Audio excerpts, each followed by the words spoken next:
All right, so by request, this is my recipe for Pastina. It's one of the few things my kids eat, and it's a name that they made up. It's something called Pastina. This is something that Italian families will serve their babies. It's like kind of a starter pasta, and this is what it started with. My daughter Jane called it Pastatina, which was cute, and it has evolved. I now use a bigger pasta, but any small-sized pasta is fine. It really doesn't matter which one you use. You could use any kind of, this one in particular is a cavatappi, which I found and is a fun shape for the kids. So first thing you want to do is get the water boiling, because that takes a minute. So I did do that. I've got that going. I'll put a little bit of salt in there, maybe more salt than I should have. And we will begin with the Pastatina sauce. Now I wanted to make this kind of healthy, and so I thought beans are a healthy thing. So these are cannellini beans in the can. You could use dried if you have the patience to soak them overnight.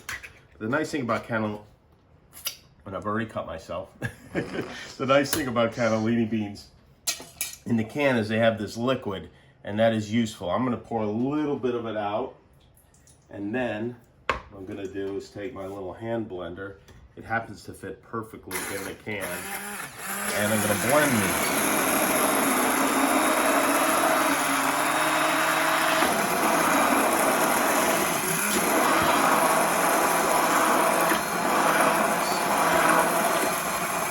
It's almost erotic, isn't it? All right. So now that I've blended these, the children won't know they're eating beans, which is good. Okay. Now, garlic. There are no good recipes that do not contain garlic.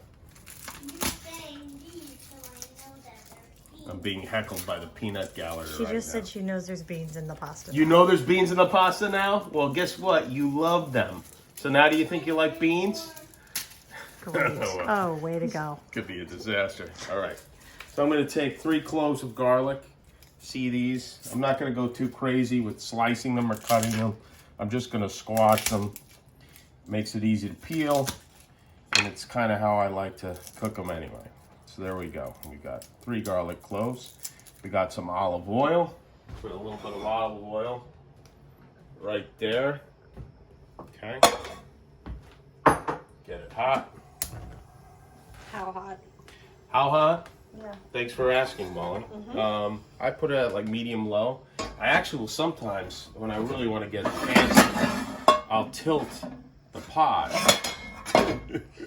There you go. I tilt it. Why? Because then you can really cook the garlic. Okay. Tilt the pot, you get it nice and golden. Now here's the thing about garlic. If it turns brown, you've overcooked it and you need to start over again. Just throw it away. Don't think it's going to be fine. By the way, bleeding, yes. So now we're going to get this garlic cooking. I'm going to take a look inside my pasta to make sure it's not sticking to the bottom. All right, that's good. It usually takes about 8 minutes or so to cook. We'll get this going. And in the meantime, if you'll step back over here, what I have here is Miner's chicken base. This is like a concentrated broth. You can also use, they have a vegetable base if you don't want the base of a chicken in your food, and that's good too. So I'm gonna use about, I don't know, a spoonful of this stuff goes in, but I'm gonna wait. I'm gonna put that in with the beans. Now we need a minute, and we'll come back to this. Oh dear. All right, so we got the garlic just lightly golden there. If I was eating this myself, I'd probably leave the garlic in the pasta, but kids don't want to find a big clump of pasta, so I'm going to take these garlic cloves out. This is really about flavoring the oil. It takes about, I don't know, 3 minutes or so, maybe 4 minutes. Now I will take my cannellini beans. I will dump those right into the pan. These don't need to be cooked, they're already cooked, so I'm just heating them. And I will put a bit of this chicken base to give it flavor. You don't have to add salt when you have chicken base. I just kind of mix that up, get that going. don't have to be too crazy about mixing it. I think my pasta is ready now. So I'm now going to turn the burner off so I don't start a fire. And dump this here into the colander. Now the pasta I will take and let me put it back in the colander. I have some unorthodox methods, so all right. Now we're gonna go right into the cannellini beans.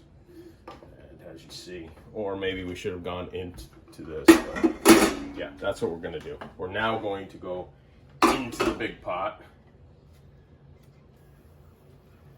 And put this aside. Mix it all up. See what we got in there? Yes. It's delicious. It's nice. And now, maybe the most important part of the whole deal, besides eating it, is serving it with Parmesan cheese. Now here's the thing. I know, and I grew up like this too. You had that green cardboard cylinder of Parmesan. That's not Parmesan. I don't know what that is. It's closer to sawdust than it is Parmesan cheese. If there's an Italian deli in your neighborhood, go there and get some. I actually kind of grind it myself. And just have good Parmesan cheese is very important, not just for recipes, but for your life. So I'm gonna put a little bit of Parmesan on these. A couple bowls for the kids. And what about me? And you too, I will make you one also. Thank you. On yours, I'll grind a little pepper. It's a little bit different when you make it for adults. I occasionally will puree an egg and add it to the hot mixture so it has a little something extra protein-wise, but not today. Oh, I just remembered Billy doesn't like cheese on his, so we're gonna get to see a little tantrum. All right, here we go. Perfect. Bill, where's your fork? My fork. What happened to your fork? Let me get your fork. What do you think, Jane? It's good. Okay. All All right, this is it. Pastatina, what do you guys think? Do you think other kids will like it? Huh? Yeah? Yeah. Yeah. Okay, well, there you go. They said yeah. That's it. Pastatina. Make it at home. I'm going to go to the emergency room now.